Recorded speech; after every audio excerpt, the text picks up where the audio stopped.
feel me? So look, I had the peoples, my peoples over at Rich Grill, they sent me this one with the star and crescent in it though. I think that was a cool look. It was a cool look. So we put that together. You know, I'm into the gold on gold on gold because gold is a good investment. So look, you know, I had a vision when I was younger, you know, on what is like the godly version of everything look like. You feel me? So this was something that I always wanted to do. And anytime I got like a vision in my head, I got to bring it out. You feel me? So it's been beautiful. As you can see, we got some new versions of the new crowns coming. It's heavy. To be honest, 5 years ago, I thought it was possible, but to live out your vision is a completely different type of reality. You know how you got a vision for something and you feel it, you know it's possible, right? Somebody say buy his course so he can buy more chains and grills. Actually, I got this one for free. You know what I'm saying? And I promise you 99% of people on here ain't never bought one of my courses. That ain't how I get paid, brother. First of all, you missing the beat. But y'all should listen to that, man. I definitely want some more gold.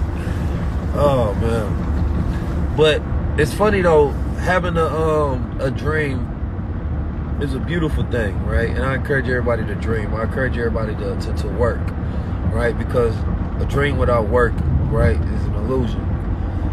But when it comes to being able to live out a reality that you just was thinking about, you know, for so many years, things that I wrote down, things that I, you know, would imagine that the world to get to a place where, you know, we have the possibility of being able to, you know, tour off knowledge. Like think about that, like tour off knowledge. Like, that's powerful.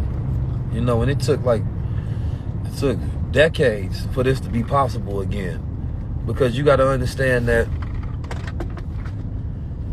for the longest, cats always had to resort towards some sort of gimmicky thing in order for, you know, the world to respond correctly, right? And so most people be going out there and they try to do some gimmicky stuff, and they try to do some corny stuff, or they revert to, you know, clout chasing and antics in order to try to get, you know, a level of notoriety in society. And all we did was enlighten the people and stick together with each other and collaborate. And I love it because this is a showcase of, you know, you can integrity over celebrity. You feel me? Integrity over celebrity. That's what it's about. You know, you can win off integrity, I promise you.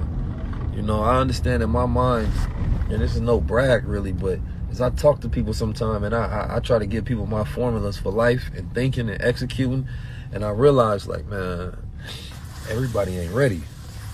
There's so much development you have to go through within yourself, but everybody ain't ready, man. Like, I ain't gonna lie, I have a hard time of stopping when it comes to pushing people to their highest level.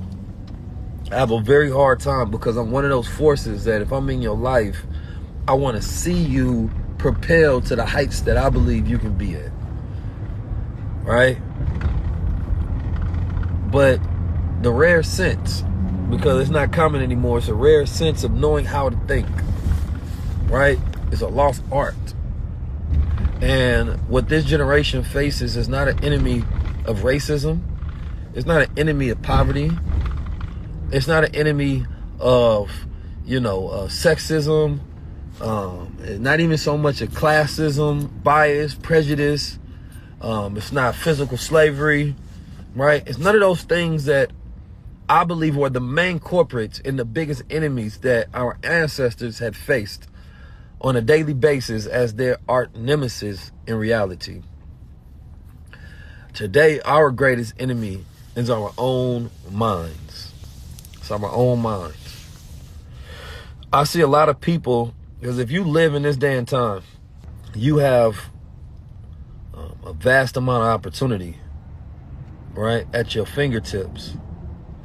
You have a great amount of resources at your fingertips. But if you don't have the mind to think clear and to focus and to write out a plan and to step by step execute it with great resilience and grit, then it means nothing.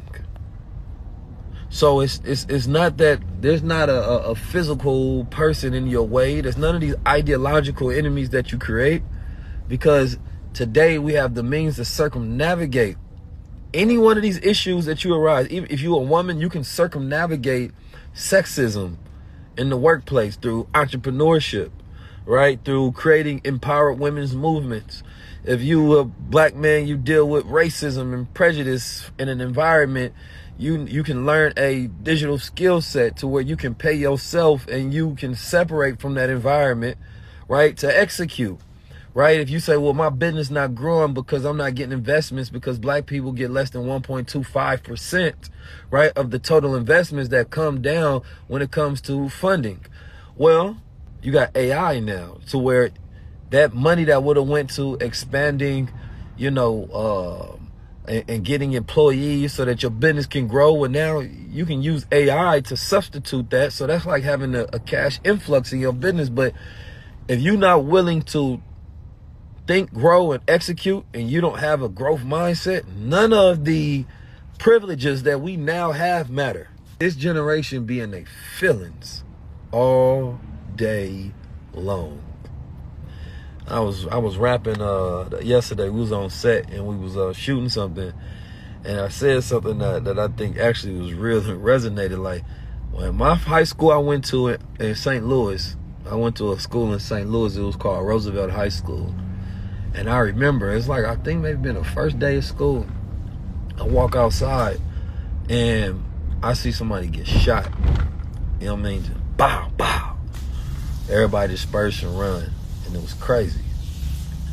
And I'm like, today, what these kids be facing is, and the bar was something about, I seen cats get shot in front of my school with the fucking cyberbullying, right?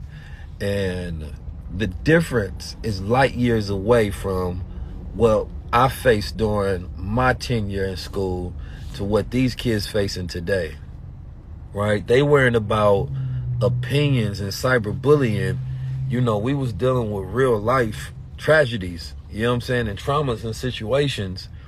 But it's that whole thing that when you spoil a child, and society is spoiled, when you spoil a child, right, you weaken them. And the world has been spoiled because we got all this technology. Everybody, men and women, complaining about each other because why? We got too much access to each other. That's the only complaint. It's the gender wars, because men have too many access to women. Women have too much access to men. There's no in between. There's no fight. They say 50% of women in the future are going to be permanently single. The great masculation is coming. And unfortunately, God only made one of me. But I try to duplicate myself as much as I can by teaching others. And there are a lot of men out there that do tap in, that do be listening. I seen the sis, I forget her name, but they were trying to make fun and say he had the I listen to 19 Keys look. I said, well, we got millions upon millions of people that tap into us. So I'm not sure what that look like unless bro had a crown on. But it's like, ladies, be careful when you around the women that try to make fun of, high level men, such as myself, right? Because they setting themselves up for a future where nothing is good enough for them, right? And you can blame the opposite sex of why you single, but it's never the opposite sex fault. If you single and nobody wants you and you lonely, it's your fault. I know they may hit a lot of people, but at the end of the day, it's because you do not know how to develop and grow yourself to be attractive, all right? How do you grow yourself to be attractive? I ain't talking about sexy, right? That's different. I ain't talking about lusted after. That's different. How do you grow yourself to be attractive? Because you can be attractive to money, right? You could be attractive to, good people. You can be attractive to opportunities, right? You can be attractive to so many different things. So how do you develop yourself to start becoming attractive, which means you become magnetic and those things come to you? That ain't bruh who broke your heart fault. Nah, that's you. Nobody is responsible for your healing but you. Nobody's responsible for your lessons but you. Nobody's responsible for your growth but you. So this whole idea that there's nobody good enough for me, or everybody is toxic, or everybody is this, I think that we got to get to a place as well. Like, I don't think men and women understand each other anymore, because we are simply overriding the simple facts of the natures that we do already understand. Men know what women want, women know what men want. But when it becomes confusing is that you no longer know what you want, right? And so even when you get something that you need, right, you look past it. You look past it.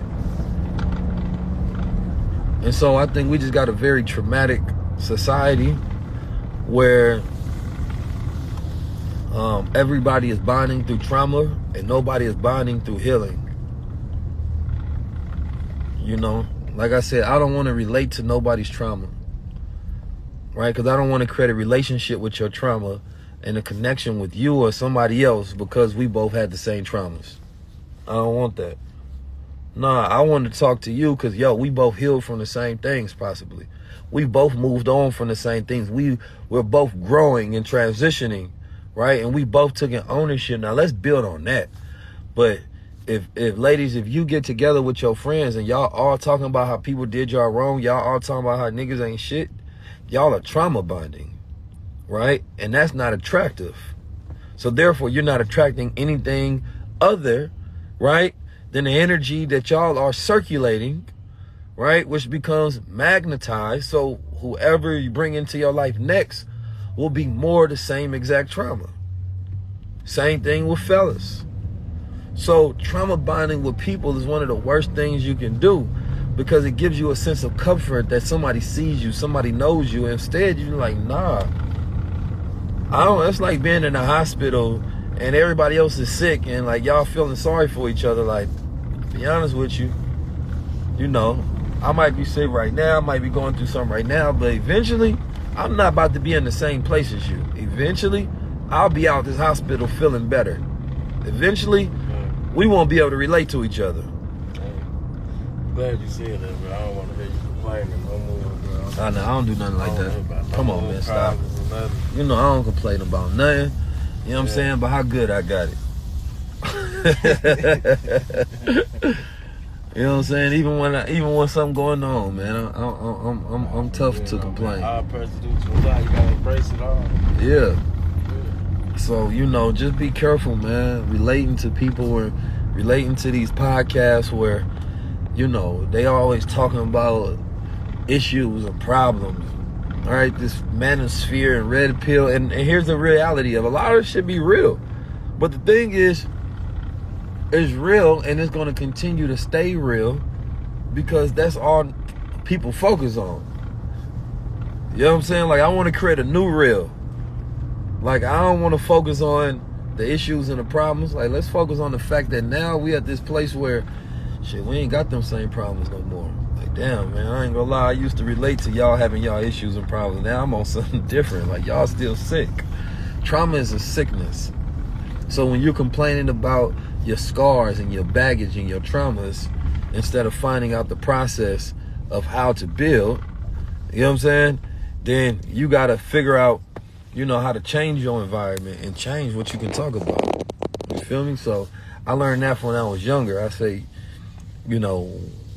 learn to, because somebody asked, what's the solution? The solution is learning how to process things, right? Once you learn how to process things, you stop and you evaluate, right? First of all, you evaluate your own feelings and you have to go through a process of self-forgiveness. So self-forgiveness allows you to drop things instead of having to hold with you, right? When you forgive things, you drop them, right? I'm no longer holding that, but I keep the lesson that I learned from it, right? Because that's the jewel that you get from it, right? It's like, imagine mining a jewel and it's attached to this big ass piece of rock. You got to crack the rock around it just to get to that center jewel, and then you leave the rest. That to me is the process. So damn, what am I supposed to learn through this? Right? And so then, you know, after you forgive yourself, you understand why did this happen, right? And how can I learn from it? How can I grow from it? And then you have to understand, damn, I'm not the same person. Like I always tell people, you can be mad at who I was, but not who I am. Right? Even if it was yesterday, because I already learned from it. I already learned from it. Like if I went through it, that means I learned from it. Right? And some lessons are harder to get over because, you know, thoughts become, you know, actions, and those actions repeated become patterns, and those patterns become habits, and those habits form character, and that character becomes your life. You know what I mean? So if you want to change your life, you have to change, like my brother Steve said, your information diet. You have to change your environment, because even like, let's say you want to stop smoking weed, and you live in a house full of weed smokers, and all your friends is weed smokers, right? Or the exact stress that brings up weed still exists. You need a new house, right? Otherwise, you need new friends. And you can change in that environment. It just means it's going to be harder because you're going to be challenged every day. So depending on how strong your will is. So if anything, you say, I'll need to leave that environment so I can strengthen my will. So when I come back to that environment, right? When I come back to that environment, now I have the power to be stronger than my environment.